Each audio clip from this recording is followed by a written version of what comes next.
Hello and welcome to the VMware Tanzu Up Close virtual event. My name is Sacha Dubois. I'm a solution engineer at VMware, and I'm glad to find time and choose at my session here. We will speak about VMware Tanzu SQL today. And I think it's pretty cool. I have some interesting stuff here for you. Even it's about a couple of slides. It's a 10-50 slides, and I think a cool demo afterwards. VMware Tanzu SQL. Actually, this product is coming from, well, actually anything around Tanzu is coming from the takeover from VMware, from Pivotal to VMware. So anything Tanzu is actually from Pivotal. Pivotal was specialized in the application modernization landscape, even with products such as Cloud Foundry, and very strong in the Spring area.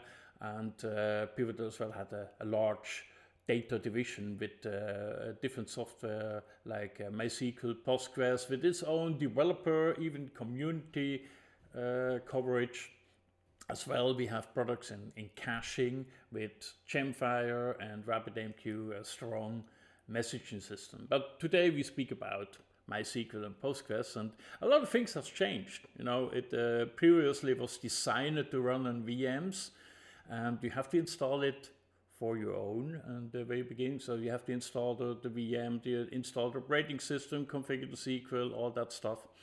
And the same we had in Cloud Foundry. In Cloud Foundry, you could automatically deploy database instances on top of that, but you need a big, expensive platform underneath to be able to do that. And a lot of things has changed. So we can automate actually anything, even so the deployment of VM instances as a Postgres and MySQL as a managed service, actually, to deploy it on VMs and keep the whole life cycle of the database. So we can deploy it, we can upgrade it, we can scale it, and migrate it even.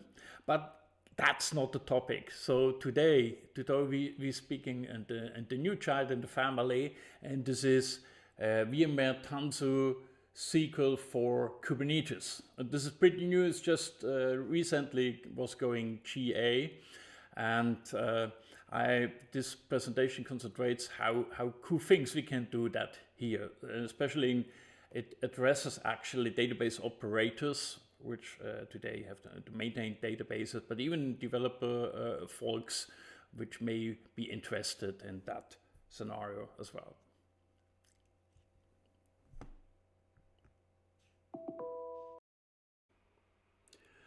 The VMware Tanzu SQL offering comes in different flavors, as you can see in the picture here. Its mainly focus area is for Kubernetes or VM workloads. Postgres, where you can see in the left-hand side, we support different kind of versions, 10, 11, and the most recent version, 12.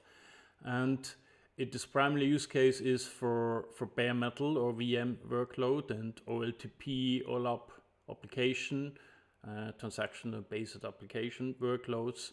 And the target is mainly what you currently run in Oracle databases. And think about large databases from Oracle. They could be replaced with bare metal systems or VMware-based systems, but in many enterprises, many applications just need a database to store some data, and typically Oracle database is much overpowered for that. And this kind of workload easily can run on Postgres environment, and therefore this is pretty new. This is Postgres for Kubernetes.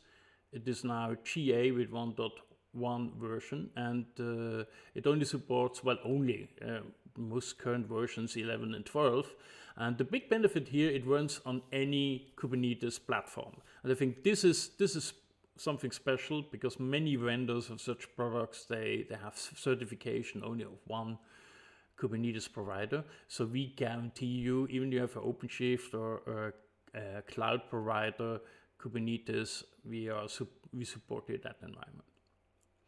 MySQL, on the other hand, comes in two flavors as well. It comes for deployment as VMs, and it deploys on Kubernetes as well. And this one is not released. The Kubernetes version for MySQL is just coming. It is expected to be in the first quarter of, well, actually this quarter. So we expecting in the next couple of weeks to have it. Currently, we have an open beta running. The VMware tile is already out of it. And its target use cases are for speedy OLTP applications and web scale application. The benefit to have Tanzu SQL is in its flexibility, and one thing. So you can deploy it wherever you want. So you get the same concept of the deployment. So we have a deployment manager for VMs, and Kubernetes we have the operators we deliver. So you can deploy it on any platform, on-premise, on Kubernetes, on any cloud provider, on Ranger, Kubernetes, or OpenShift, doesn't matter, we support you. It is designed from the very beginning from scalable. So even the deployment on VMs is an automated way, and you can expand it, you can add nodes to it. And the same we do in Kubernetes. So you can start from a single instance Kubernetes container, or you can have it in a HA configuration with a primary node and multiple secondary nodes which handle failover.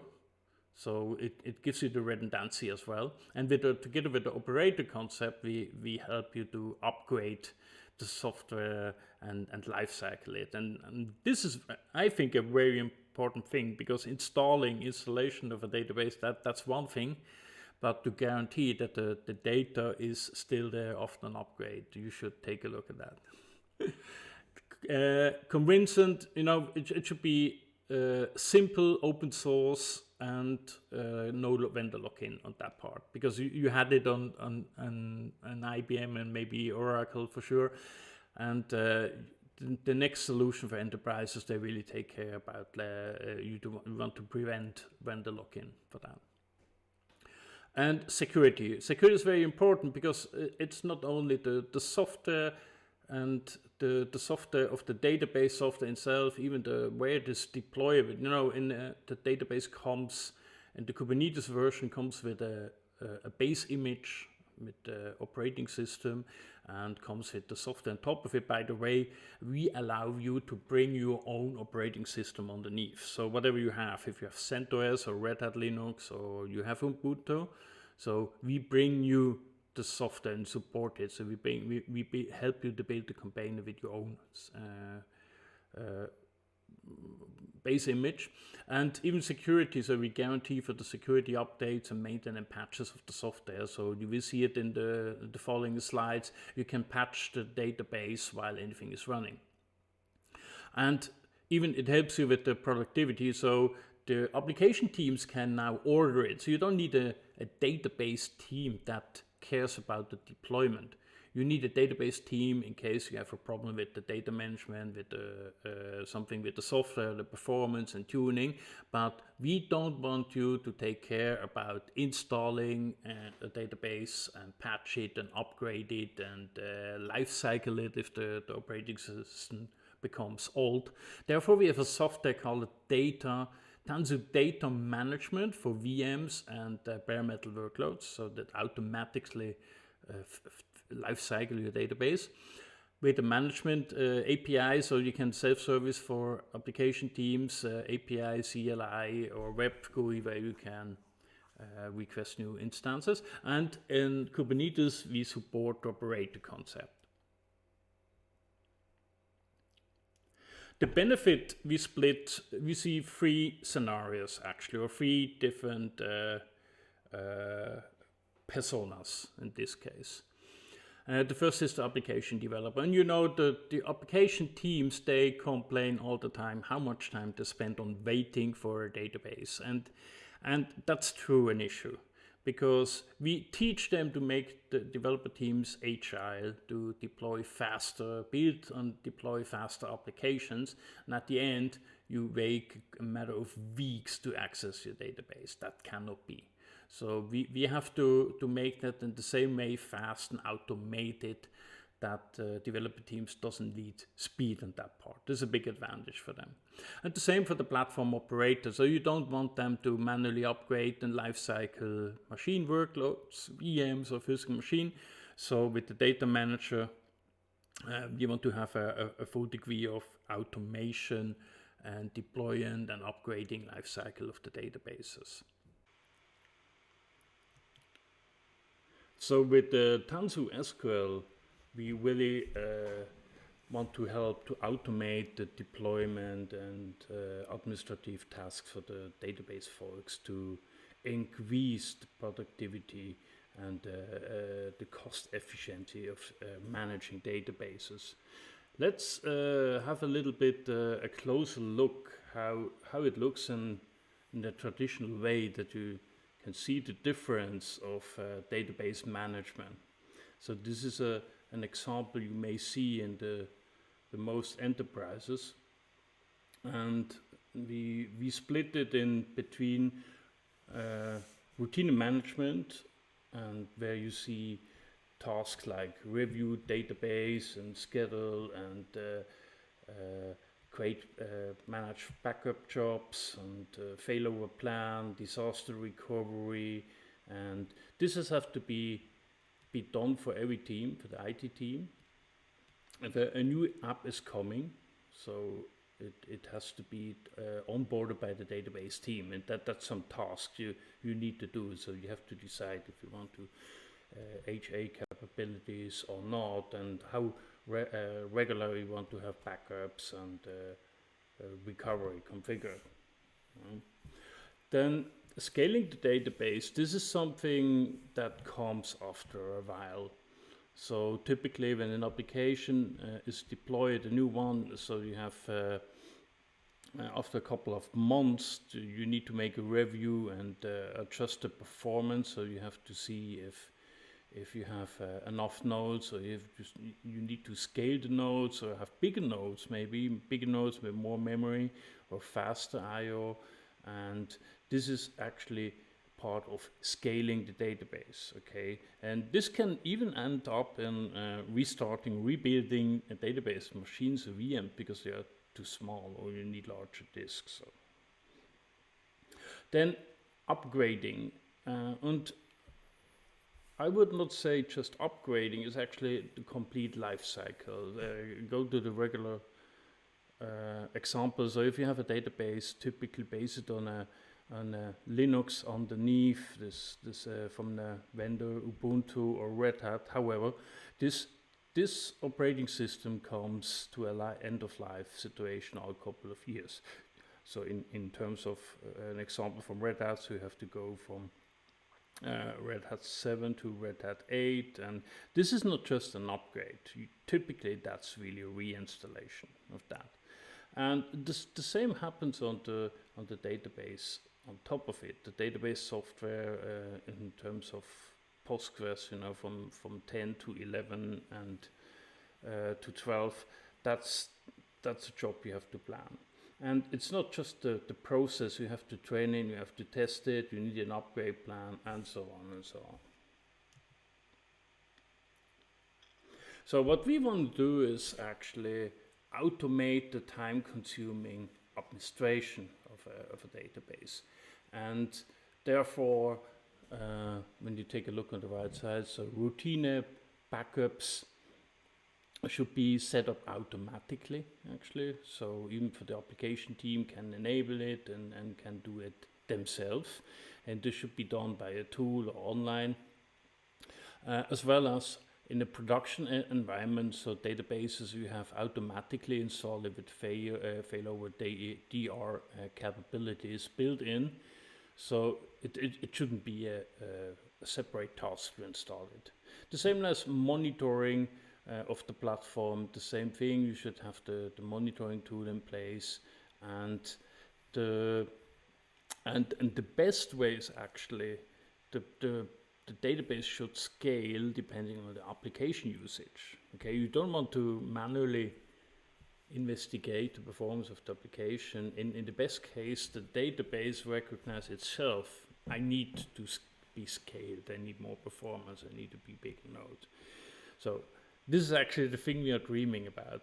And even manual scaling, in terms you need it, you know, you have on a special day, you have extreme need of performance or end of day processing. The application team can automatically manually scale it up the database with the CLI tool and scale it down if you don't need it. And this is a wishful feature. Product should automate it, upgrade, and be patched without manual interruption. And this is what we want to do in Tanzu SQL.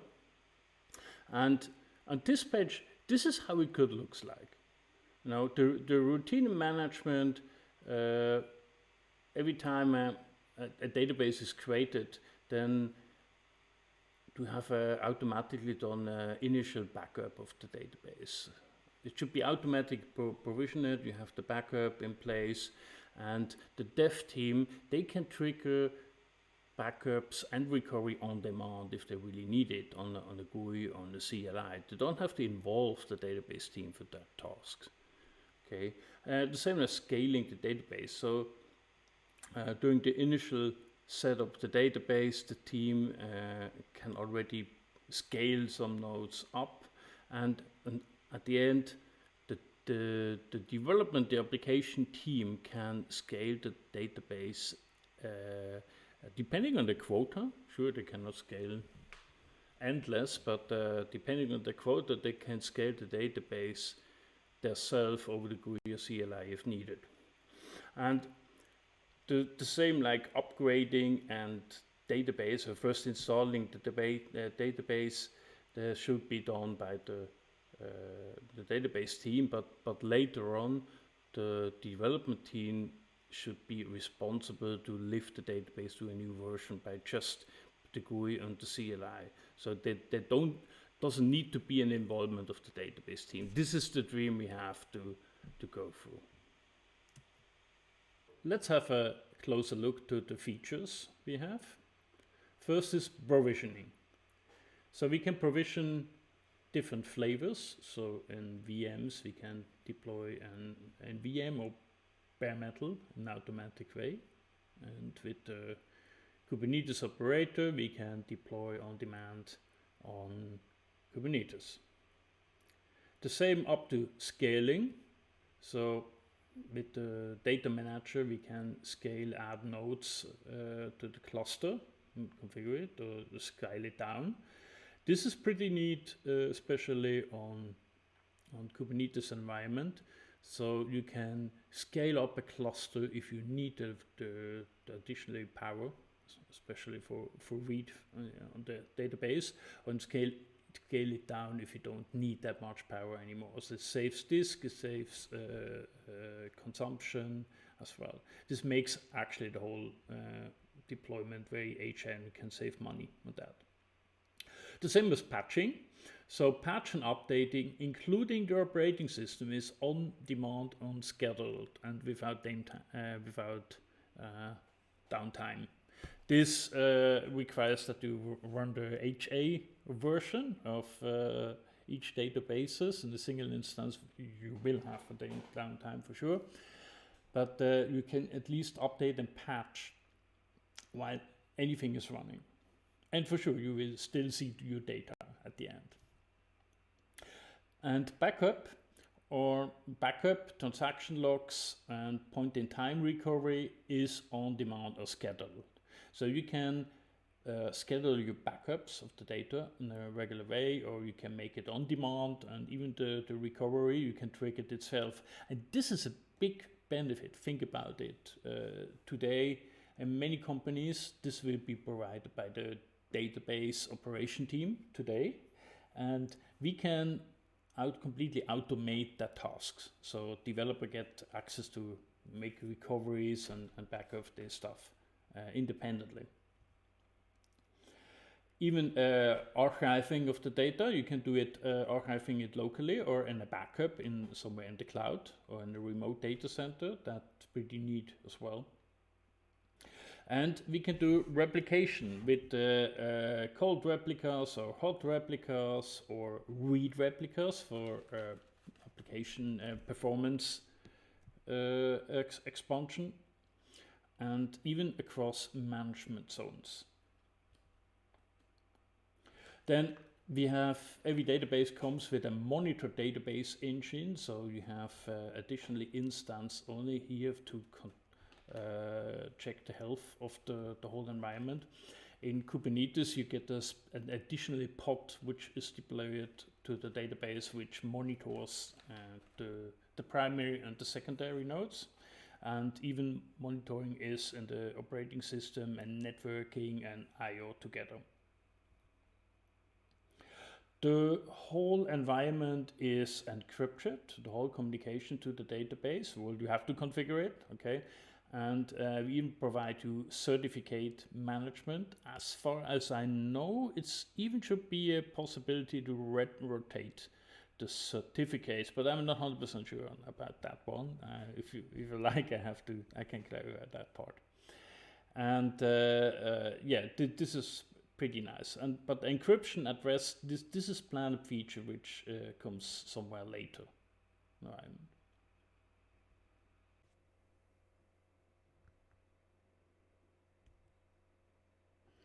So now comes the fun part. In the beginning, I promised you to have some nice demos. Actually, I have two demos for you. One is the deployment of a Postgres HA configuration on Kubernetes. And on the second demo, we have typically an application use case where we have an application, this kind of Spring Music application, which is a standard Spring demo. And we are going to deploy containerize, so we put it in the Docker container and we deploy it on the same Kubernetes cluster, the same namespace, and connect it to our database. I hope you have fun at that one. So let's start with the demo. This is a demo script that allows me to don't enter too much commands and just press return. But in the back, we're doing the real thing. It's really executing the command, but it's presenting it in a nice way. So in this demo, we are going to deploy a high available Postgres database with the operator. And before we start, let's take a look on the description about what we are going to do. So this is apart from the Tanzu SQL for Kubernetes documentation here, and we don't have to read the whole thing, but the picture is pretty nice explaining what we actually are doing. So we will deploy a database with two instances, a primary database and a mirror, which is actually read-only. Okay, you cannot write to it. Only in the case of a failure, it will be switching between these two. Therefore, we have a synchronous application on it, so no data has been lost. Anything you have committed from the SQL level, it will be on the other side instance. On the left side, you see a monitor pod. We have that monitors the instances and triggers the failover if needed.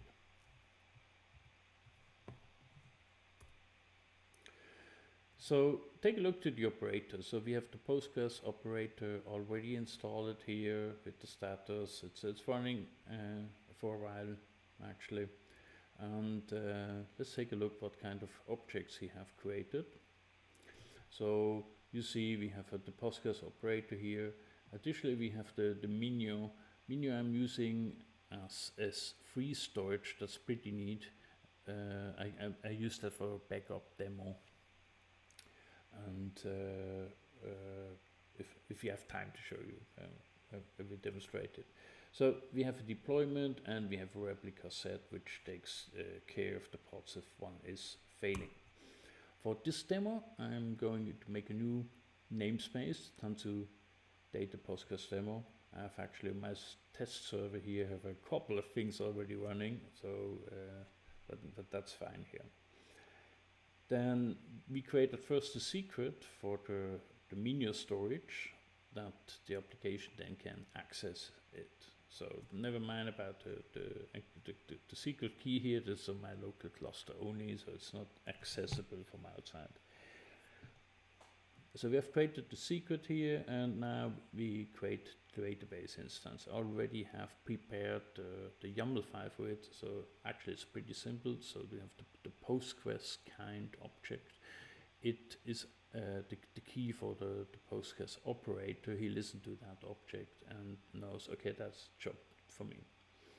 We allocate 800 megabyte of memory and 2 CPU percentage, 10 gigabyte of storage. That should be fine. So let's create that. It takes a couple of seconds to build it up.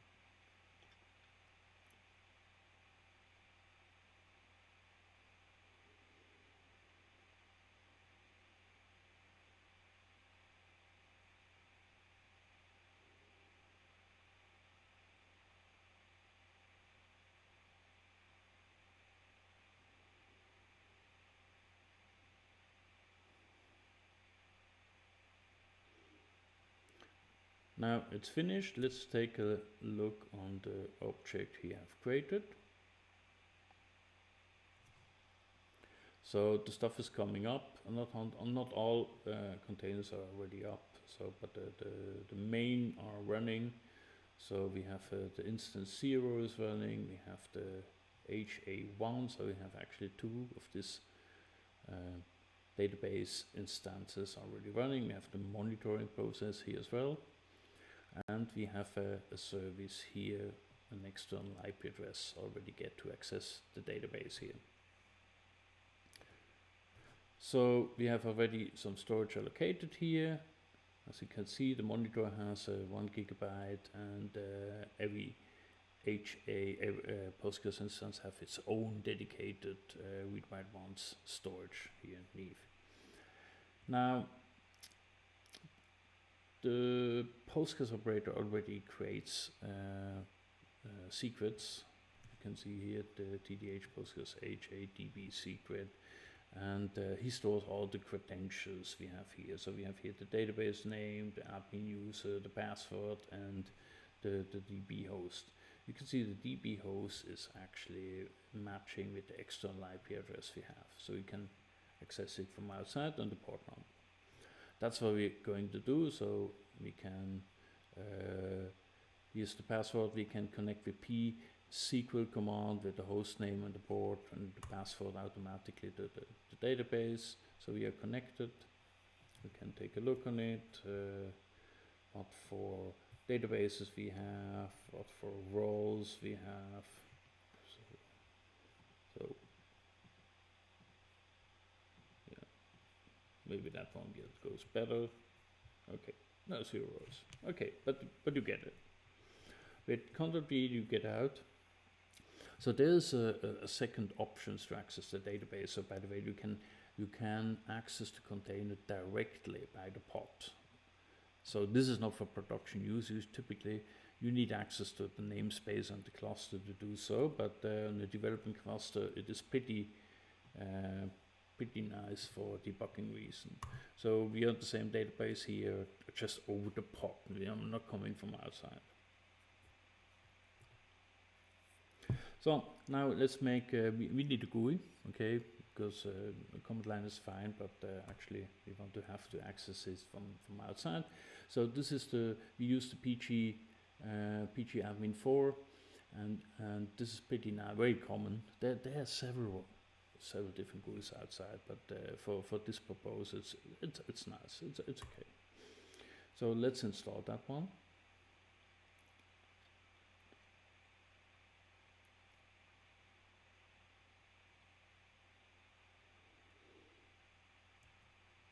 So let's check the status. So what we here have is the web page of the portal. Then we have the user password is admin, and this is the database password we are going to use a little bit later on.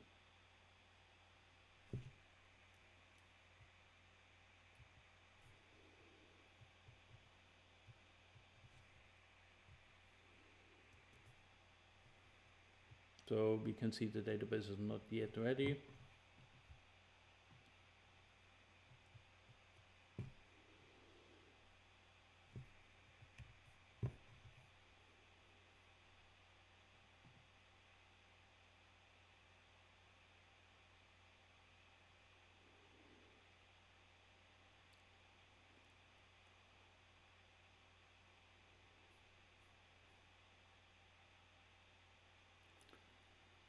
So we have the GUI now.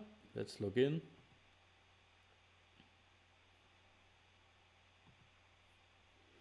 Now this is the main page of the portal, so we can take a look on our servers. Now he wants to have the database password I mentioned before. No, we don't want to show it.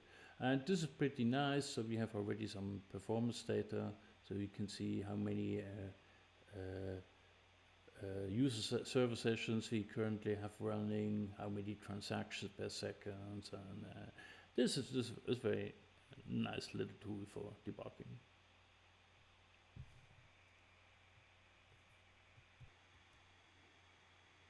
So now let's test the failover capabilities of the database.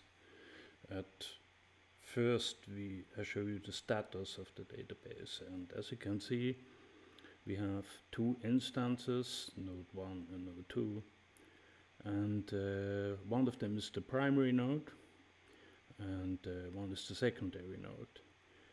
So to test the failover, we are going to kill the primary node right now.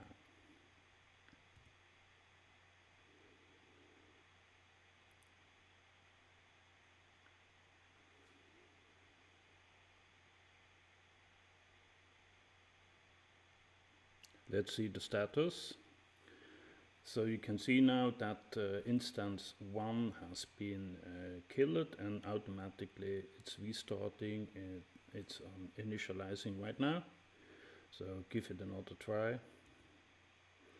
So you can see it's already running again. So let's take a look on the cluster itself, what it means. And you see now on the node 1 has the node is not reachable, and it has the status demoted right now.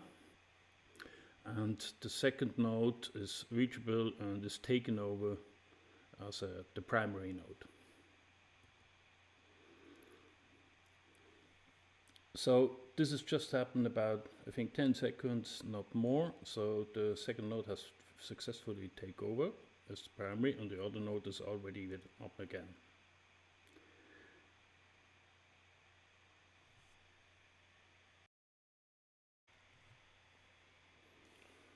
So now that we have completely deployed our Postgres database, we are going to deploy an application and connect it to it.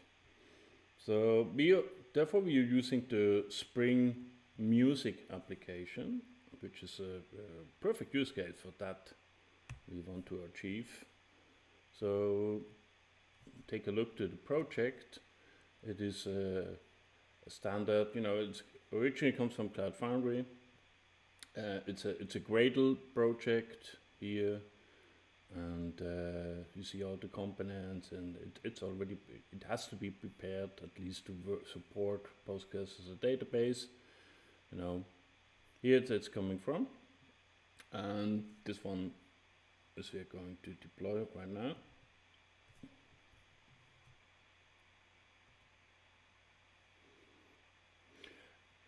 So we take the code and compiled, and at the end we built a Dockerfile to deploy it on Kubernetes. So I already downloaded it from this application. It's in the sample app directory. So I copied the content to a temporary Docker build directory. Let's take a look what we have in there. So it is actually only a Docker file, a Spring Music YAML file for the deployment at the end, and a start script for the Docker container. So we're going to start the Java code with him. Let's take a closer look to that. So the Dockerfile, you can see we take a JDK, OpenJDK 8 build as a base image underneath. There's already depending on several image layers in Docker. And therefore we create in the container, we create a Gradle project. This is, well, a developer never do that, actually, to be honest, so you never go in production with that. But we don't have a CI/CD pipeline to build our application, and therefore we do it in the Docker container directly, okay? But don't take that as an example. So, and at the end, you can see at the end, the last entry point, the last script is we start this app start.sh. So you take a closer look on that one. It's a regular shell script, and we make some Java JDBC connection URL settings here, you can see. And by the way, this stuff, this variables, instance name and namespace name and later on database name, this is coming then from the deployment itself. So the start script and the container get that information as an environment variable from the deployment, the Kubernetes deployment, and use it there. So we make here the Java connection string here, so all the Spring, Java Spring settings and database names, logging, or so that's pretty much it is. Now we're starting the build process. This is the Gradle build. So this will take a while, but you can see he builds the application from the source right here, and with all the configuration, resources, tab, and put them together.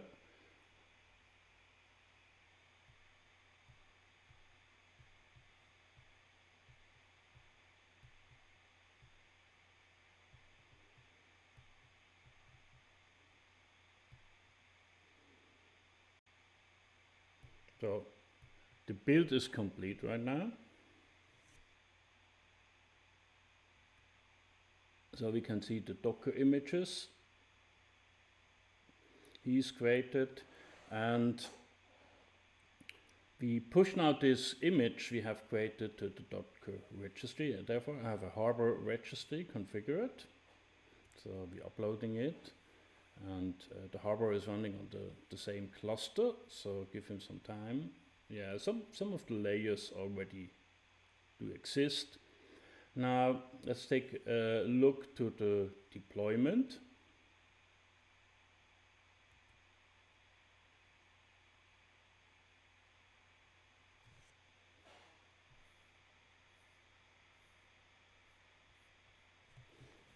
So this is the Kubernetes YAML.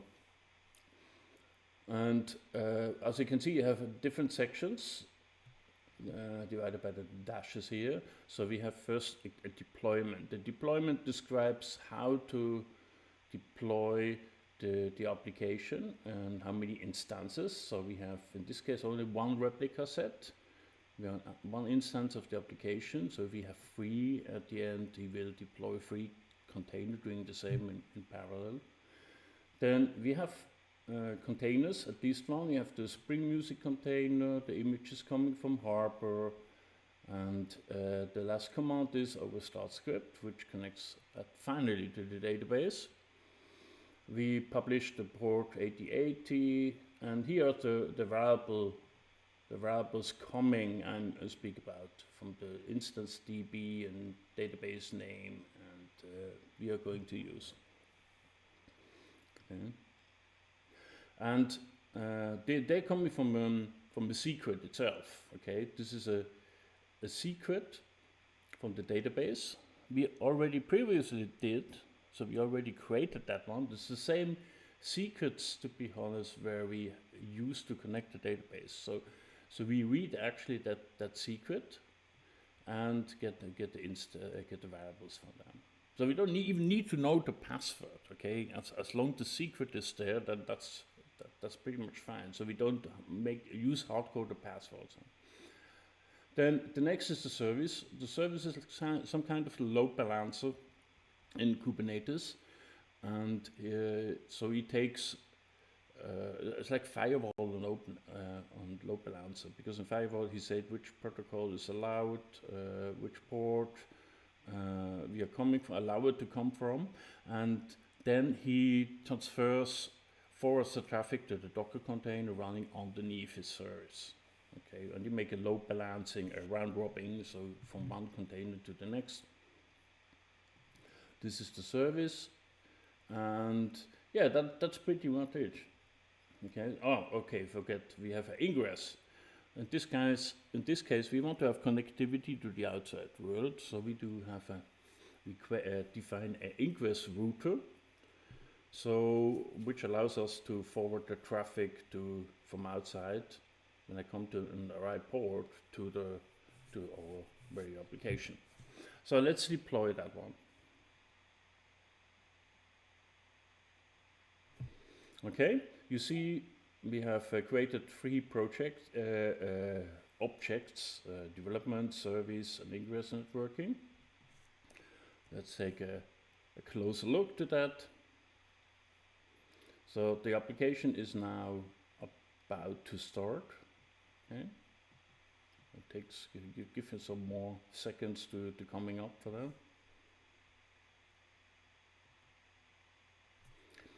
And now we have the Spring Music container, and we see in the same namespace our databases instances currently in the same namespace. Let's see to configure services. So we have Spring Music service with the cluster IP address in no external IP address, because we have an Ingress controller, which we are going to see right now. So this is our Ingress controller. He listens to the Spring Music app. So if this tag is coming, combined with this domain, then he will be forwarded us to the Ingress controller router, port 80 and 443. And now let's take a look what we have in the database. Because we already deployed the Spring Music application, it should be running. And if it works correctly, it already has connected to the database and added some album records, because it's a music app. And as you can see, it's already 29 records included in the database. So now take a closer look to the application itself. I open a tab here, enter the URL from my application, and welcome, here we go.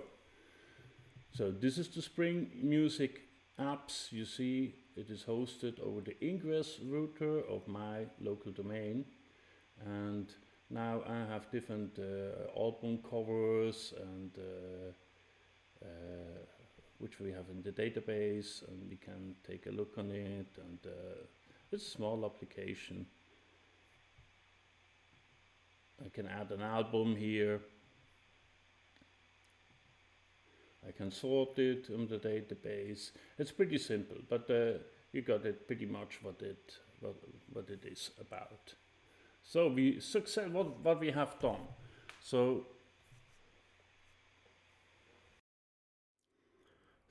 I hope you liked the demo.